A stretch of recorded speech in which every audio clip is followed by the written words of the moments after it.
हरे कृष्ण पिला माने Ganpati coaching centre तरफ आपण मानक शुभेच्छा और शुभकामना। आज पढ़ा आम दशम श्रेणीर इतिहास तृतीय अध्याय प्रथम पाठ जहाँकि देशीय राज्य मानकर मिश्रण से विषय पढ़ा पूर्व आम किसी टॉपिक जानिबा जहाँकि तार विषय वस्तु कौन 1947 भारत स्वाधीनता आईन और भारत विभाजन विषय जानिबा। लॉर्ड माउंटबेटन द्वारा राजन्य मंडल बैठक जहाँकि 1947 जुलाई 25 कौन सब घटी मिलन पत्र व्यवस्था और देशीय राजा मानकर प्रतिक्रिया।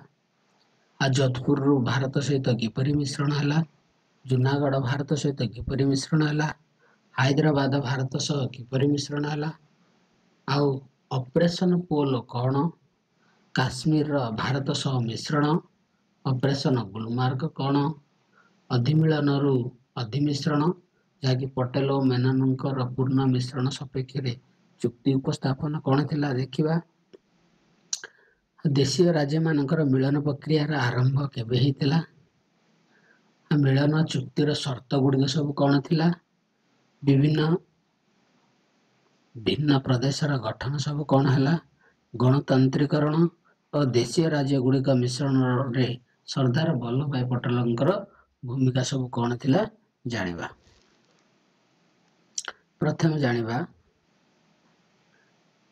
ना 1947 मसीह भारत संविधान आंदोलन और भारत विभाजन कौन।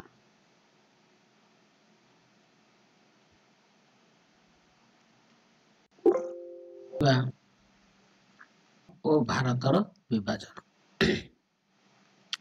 ना 1947 भारत स्वाधीनता आईन और भारत विभाजन होता। भारत इंग्रेज मान द्वारा शासित ब्रिटिश भारत ताकि अखंड भारत आम जानू भारत अखंड भारत केते ना 60% इंग्रेज मान हाथ में थिला। पाकिस्तान मध्य से संश्लिष्ट थिला। देशीय राज्य अखंड भारतर गुड़िक केते थिला 40% थिला। देशीय राज्य अधीन थिला 40% आ 60% थिला ब्रिटिशर मानक मध्य शासन कबल थिला केते 60%। ना देशीय राज्य मानक आम 3टी विकल्प दि जाइथिला जहाँकि कौन ना भारत सह मिसी पारिबे कि पाकिस्तान सह मिसी पारिबे, एक 2 स्वाधीन होई अलग रही पारिबे, 3 वास्तव में भौगोलिक गुड़िक दृष्टि एपरि संभव नथिला। प्रथमे कहला लॉर्ड माउंटबेटन द्वारा राजन्य मंडल बैठक 1947 जुलाई 25 रहीतला। ना देशीय राज्य विभाग सृष्टि होता केबे ना 27 जून 1947 से मंत्री थिले किए सरदार वल्लभ भाई पटेल और शासन सचिव थिले किए वीपी मेनन। देशीय राज्य मानक नहीं भारतर प्रधानमंत्री जवाहरलाल नेहरू सरदार वल्लभ भाई पटेल और लॉर्ड माउंटबेटन भितर आलोचना होता केबे 1947 जुलाई 9 तारिख। लॉर्ड माउंटबेटन को देशीय राज्य मानकर शासन को बुझाइबा कुआगला जहाद्वारा देशीय राज्य शासन देशीय राज्य माने भारत सह एक संघीय व्यवस्था रे मिसी पारिबे से हिसाब रे तांको कुआ जायतिला।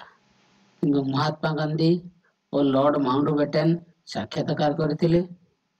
गांधीजी भारत को बहु खंडरे विभाजन न करने को अनुरोध कले किंतु भारतीय नेतृवृंद अनुरोध रक्षा करी लॉर्ड माउंटबेटन द्वारा राजन्य मंडल गुड़िक बैठक बसी 1947 जुलाई 25 रे।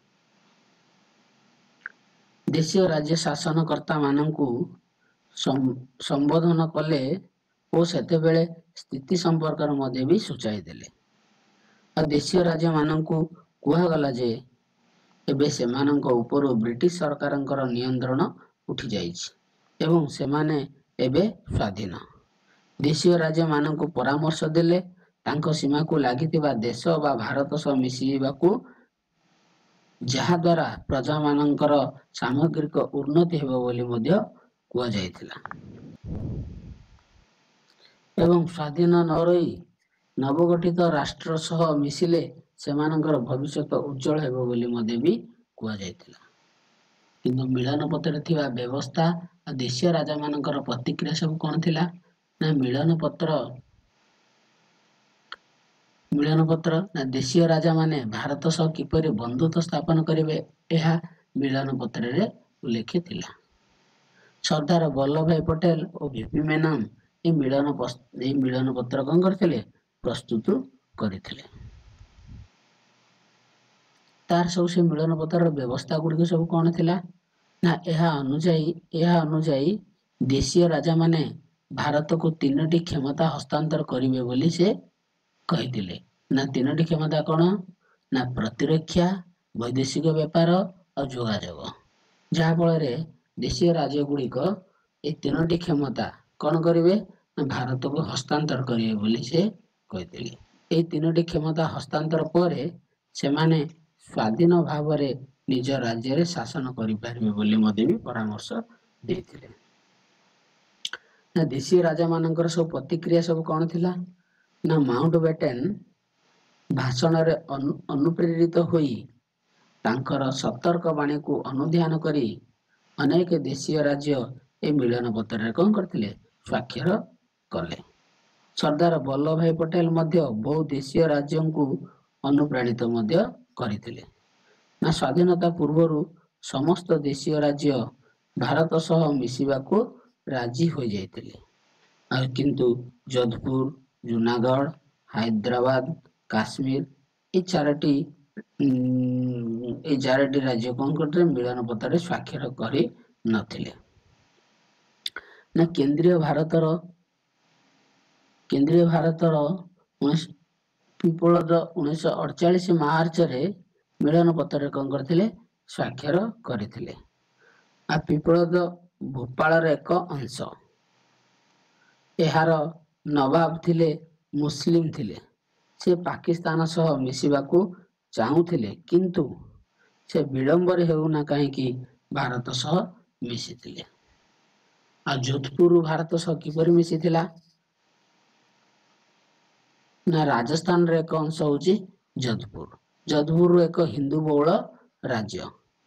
ଆଉ ଯୋଧପୁରର ସୀମା ପାକିସ୍ତାନ ସହ ଲାଗିଥିଲା।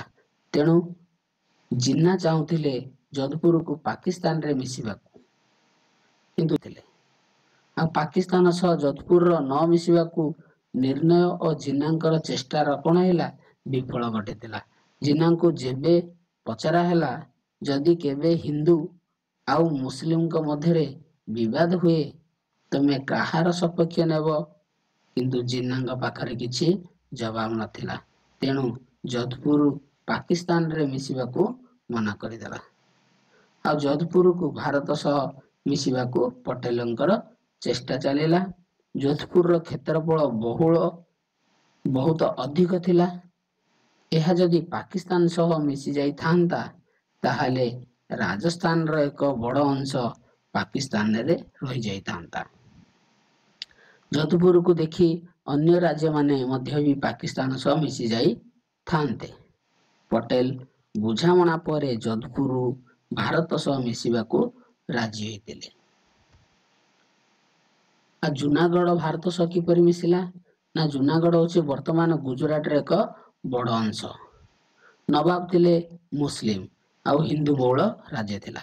ନବାବ ପାକିସ୍ତାନ ସହ ମିଶିବାକୁ ଇଚ୍ଛା ପ୍ରକାଶ, କିନ୍ତୁ ଏହାର ସୀମା ପାକିସ୍ତାନ ସହ ସଂଲଗ୍ନ ନଥିଲା। ପଟେଲ ଜୁନାଗଡ଼ରେ କଣ କଲେ? ନା ସାମରିକ ଶକ୍ତିର ପ୍ରୟୋଗ କଲେ। ଆଉ ନବାବ ପାକିସ୍ତାନଠୁ ସହାୟତା ମାଗିଲେ, କିନ୍ତୁ ମିଳିଲା ନାହିଁ। ନବାବ ପରିବାର ସହ ପାକିସ୍ତାନ ପଳାଇଗଲେ। ଆଉ ଭାରତ ସରକାରଙ୍କ ଦ୍ୱାରା ଜୁନାଗଡ଼ର ଗଣଭୋଟ ହେଇଥିଲା। ନା ଯାହାଫଳରେ 2 ଲକ୍ଷ ଭୋଟରୁ 90 ଜଣ କେବଳ ପାକିସ୍ତାନ ସହ ଭୋଟ ଦେଇଥିଲେ ବା ପାକିସ୍ତାନ ସହିତ ମିଶିବା ପାଇଁ ଭୋଟ ଦେଇଥିଲେ। ବାକି ଭାରତ ସହ ମିଶିବା ପାଇଁ ଭୋଟ ଦେଇଥିଲେ। ହାଇଦ୍ରାବାଦର ଭାରତ ସହ କିପରି ମିଶ୍ରଣ? ନା ହାଇଦ୍ରାବାଦ ସବୁଠୁ ବେଶୀ ଧନୀ ଦେଶୀୟ ରାଜ୍ୟ ଥିଲା। ଏହା ଭାରତର ମଝିରେ ଥିଲା ଆଉ ସେ ହିନ୍ଦୁ ବହୁଳ ରାଜ୍ୟ ଥିଲା। କିନ୍ତୁ ସେଠାର ରାଜା କିଏ ଥିଲେ? ନିଜାମ ଅଲ୍ଲୀ ଖାଁ, ଓସମାନ ଅଲ୍ଲୀ ଖାଁ। କାହା ସହ ନ ମିଶି ସ୍ୱାଧୀନ ରହିବାକୁ ସେ ଚାହୁଁଥିଲେ। ରାଜକର ନାମକ ଏକ ସଶସ୍ତ୍ର ସଂଗଠନ ମଧ୍ୟ ବି ଗଠନ କରିଥିଲେ। ନା ସଦୟ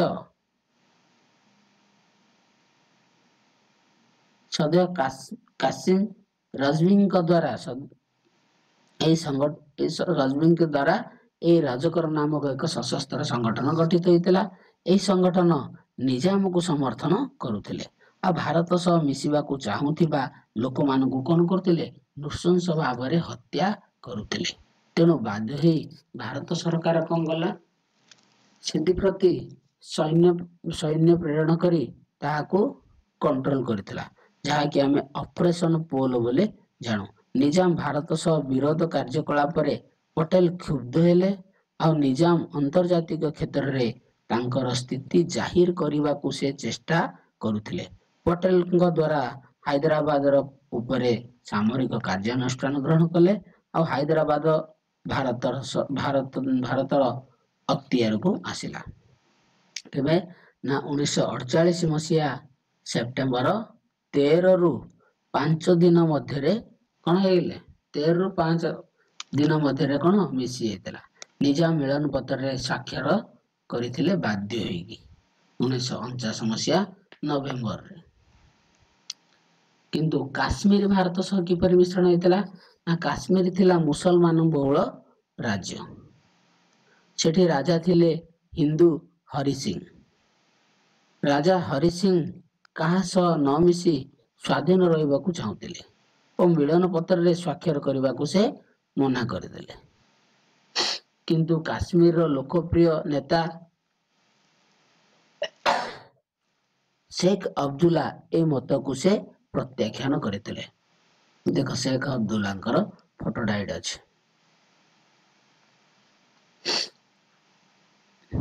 କାଶ୍ମୀର ପାକିସ୍ତାନ ସହ ମିଶିବାକୁ ଜିନ୍ନାଙ୍କର ଚେଷ୍ଟା ଚାଲିଥିଲା। ନା ପାକିସ୍ତାନର ସେନାର ସାହାଯ୍ୟରେ କାଶ୍ମୀରର ପଠାଣମାନେ ଆଜାଦ କାଶ୍ମୀର ଗଠନ କଲେ ଓ ଝେଲମ ନଦୀ ଟପି ଶ୍ରୀନଗର ଆଡ଼େ ଗତି କରୁଥିଲେ। ଯାହାଫଳରେ ଭାରତ ସରକାରଙ୍କୁ କଣ କରିଥିଲେ? ନା ରାଜା ହିନ୍ଦୁ ହରି ସିଂ ସେ ସାହାଯ୍ୟ ମାଗିଥିଲେ ଭାରତକୁ। ଏଇଟା ଆମେ ଜାଣୁ ଏଇ ଅପରେସନ ଦ୍ୱାରା ପାକିସ୍ତାନ କାଶ୍ମୀରକୁ ନିଜ ଆଡକୁ ନେବାକୁ ଚାହୁଁଥିଲା। ସେଇଟା ଥିଲା ତାଙ୍କର ଥିଲା ଅପରେସନ ପୋଲ। ଅପରେସନ ପୋଲ କଣ? ନା ପାକିସ୍ତାନରେ ଥିବା ପଠାଣ ମାନେ ଯୋଉ ଝେଲମ ନଦୀ ଟପି ଆସି ଶ୍ରୀନଗର ଆଡେ ମାଡି ଆସୁଥିଲେ, ତେଣୁ ତାକୁ କୁହାଯାଉଥିଲା, ସେମାନେ ନାମକରଣ କରିଥିଲେ ଅପରେସନ ଗୁଲମାର୍ଗ। ହରି ସିଂଙ୍କ ଭାରତ ଠାରୁ ସାମରିକ ସହାୟତାର ଅନୁରୋଧ କଲେ ଆଉ ସାମରିକର କାର୍ଯ୍ୟାନୁଷ୍ଠାନ ପୂର୍ବରୁ ହରି ସିଂ ମିଳନ ପତ୍ରରେ ଭୟଭୀତ ହୋଇ ସ୍ୱାକ୍ଷର କଲେ। କାଶ୍ମୀର ଭାରତ ସହ ମିଶିଗଲା ଆଉ ଭାରତର ସମ୍ବିଧାନକୁ ଗ୍ରହଣ କଲା ଆଉ ସେଠାରେ ଥିବା କାଶ୍ମୀରରେ 370ର ଧାରାର ଉଲ୍ଲେଖ କରାଗଲା। ମିଳନରୁ ଅଧିମିଶ୍ରଣ। ସେଥିରେ ପଟେଲ ଓ ମେନନଙ୍କର ପୂର୍ଣ୍ଣ ସପକ୍ଷର ଚୁକ୍ତି ଉପସ୍ଥାପନ ସବୁ କଣ ଥିଲା? ନା ତାଙ୍କର ବିଶେଷ ଭୂମିକା ଗୁଡ଼ିକ କଣ ଥିଲା? ନା ଗୃହ ଓ ଦେଶୀୟ ରାଜ୍ୟ ସମୂହ ବିଭାଗରେ ଥିବା କେନ୍ଦ୍ରୀୟ ମନ୍ତ୍ରୀ ସିଏ ହଉଛନ୍ତି କିଏ? ସର୍ଦ୍ଦାର ବଲ୍ଲଭ ଭାଇ ପଟେଲ। ଆଉ ଓଡ଼ିଶାର ତତ୍କାଳୀନର ପ୍ରଧାନମନ୍ତ୍ରୀ ଥିଲେ ହରେକୃଷ୍ଣ ମହତାବ। ଆଉ ଦେଶୀୟ ରାଜ୍ୟ ସମୂହ ବିଭାଗର ପ୍ରମୁଖ ସଚିବ କିଏ ଥିଲେ? ନା ଭିପି ମେନନ। ପ୍ରଥମେ 3ଟି ପ୍ରମୁଖ ବିଭାଗକୁ ଛାଡ଼ି ଅନ୍ୟ ସମସ୍ତ ବିଭାଗ ଦେଶୀୟ ରାଜାମାନଙ୍କର ନିମନ୍ତ୍ରଣରେ ଦେଶୀୟ ରାଜମାନଙ୍କର ନିମନ୍ତ୍ରଣରେ ଦିଆଯାଇଥିଲା। ନା ଦେଶୀୟ ରାଜ୍ୟ ଓ ପ୍ରଜାମାନେ ପୂର୍ଣ୍ଣ ଭାବେ ଭାରତ ସହ ଯୋଗ ଦେବାକୁ ଚାହୁଁଥିଲେ। ପଟେଲମାନଙ୍କର ପୂର୍ଣ୍ଣ ମିଶ୍ରଣ ସପକ୍ଷରେ ସବୁ ଚୁକ୍ତି ଉପସ୍ଥାପନ କ'ଣ ଥିଲା? ନା ମିଶ୍ରଣ ନହେଲେ ରାଜ୍ୟମାନଙ୍କର ଆର୍ଥିକ ଅବସ୍ଥା ଭୁଷୁଡ଼ିଯିବ, ଆଉ ଗଣତନ୍ତ୍ର ପରିବର୍ତ୍ତେ ରାଜତନ୍ତ୍ର ବି ଚାଲିଲେ ପ୍ରଜାମାନେ ପୂର୍ବ ପରି ବିଦ୍ରୋହ କରିବେ ଆଉ ଅରାଜକତା ବ୍ୟାପି ରହିବ।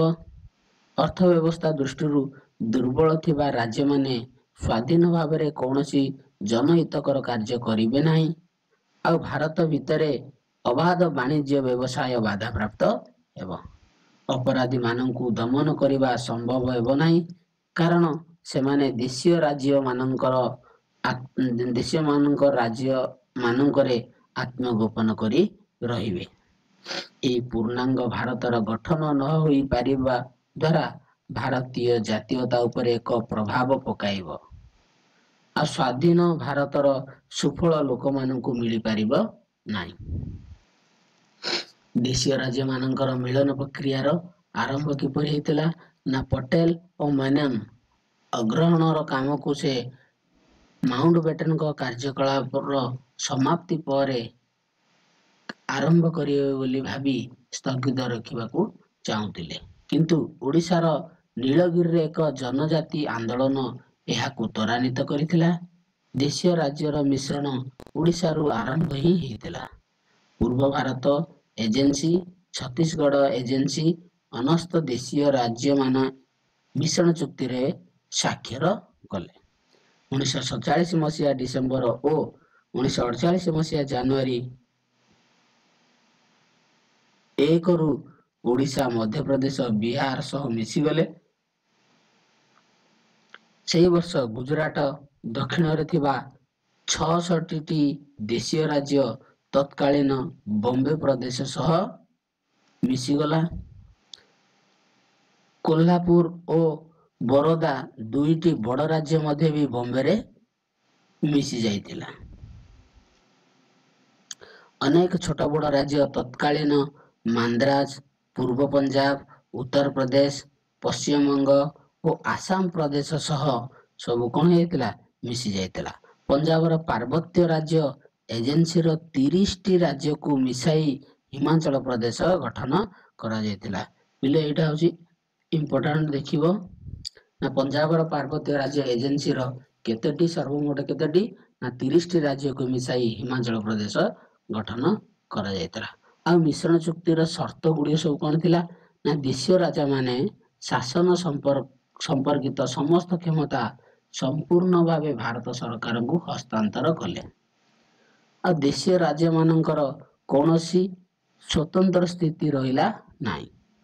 ରାଜାଙ୍କୁ ହାତପାଣ୍ଠି, ଯାହାକି ରାଜ୍ୟ ହରାଇଥିବାରୁ ରାଜାମାନଙ୍କ ପାଇଁ ବାର୍ଷିକ ପେନସନର ବ୍ୟବସ୍ଥା ମଧ୍ୟ କରାଗଲା, କାରଣ ରାଜାମାନେ ସେମାନେ ତାଙ୍କର ଯେଉଁ ରାଜ୍ୟ ଗୁଡ଼ିକ ଥିଲା ସେ ସବୁ ଭାରତକୁ ହସ୍ତାନ୍ତର କରିଦେଇଥିଲେ, ଯାହାଫଳରେ ସେମାନଙ୍କୁ ଏକ ବାର୍ଷିକ ପେନସନ ଯୋଗାଇ ଦିଆଯାଇଥିଲା। ତାକୁ ଆମେ କହୁ ରାଜାଙ୍କ ହାତପାଣ୍ଠି ବୋଲି କହୁ। ଏହି ପାଣ୍ଠି ରାଜ୍ୟକୁ ଆଦାୟ ହେଉଥିବା ରାଜସ୍ୱ ଭିତ୍ତିରେ ସ୍ଥିରୀକୃତ ହେଉଥିଲା।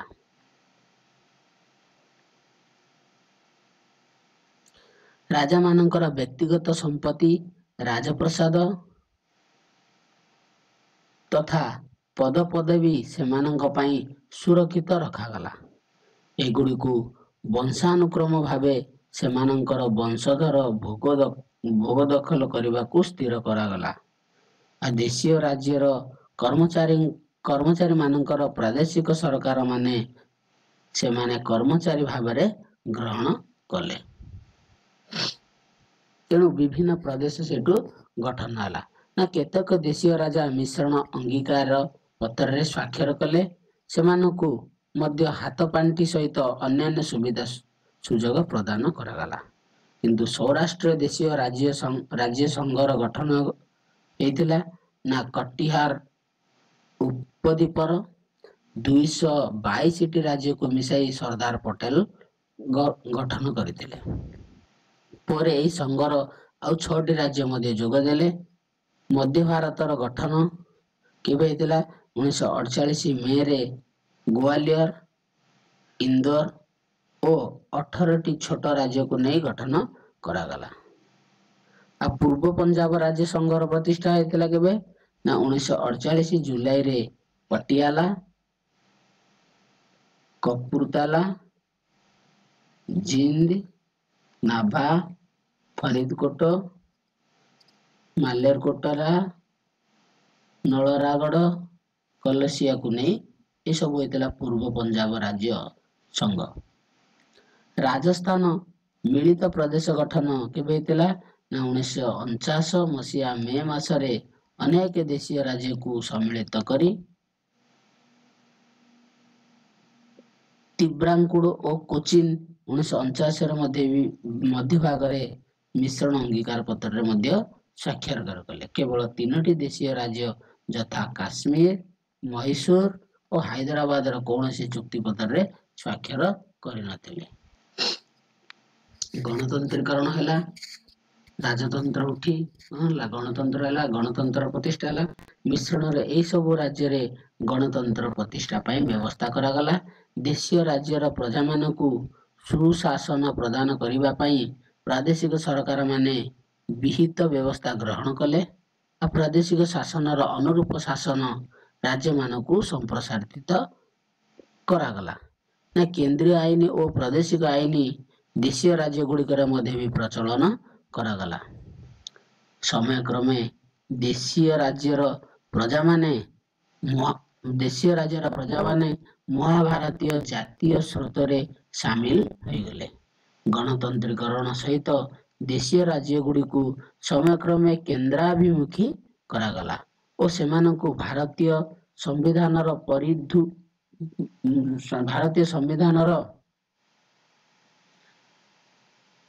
परिधि मध्य को अणागला।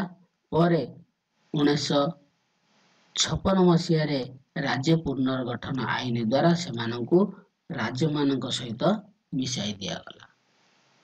आ देशीय राज्य गुड़िक मिश्रण रे सरदार वल्लभ भाई पटेलंकर भूमिका कौन थिला ना देशीय राज्य गुड़िकर भारत सहित मिश्रण प्रक्रिया रे सरदार वल्लभ भाई पटेल अनेक दृढ़ पदक्षेप नहीं थिले। तांकर कूटनैतिक पारदर्शिता एवं राजनैतिक विचक्षण बल भारत को एकत्र करिबारे तांकर सफलता जोगु केही भारतर बिस्मार्क बोली कहउथिले। काहाकू ना सरदार वल्लभ भाई पटेल भी भारतर बिस्मार्क बोली कहा जाउतेला।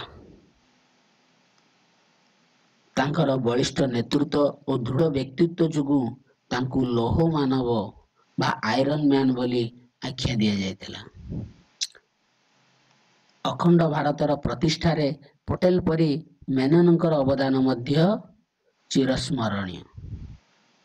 जमिति सरदार वल्लभ भाई पटेल जमिति अखंड भारत सृष्टि करिया पई तांकर कार्यकलाप जेपरि थिला, बीपी मेनन मध्य भी तांक सहयोगी भाव में कार्य करथिले। यह थिला हमरो देख मैप, इंडिया मैप देशीय राज्य गुड़िक सहित भारतर मानचित्र। धन्यवाद पिले।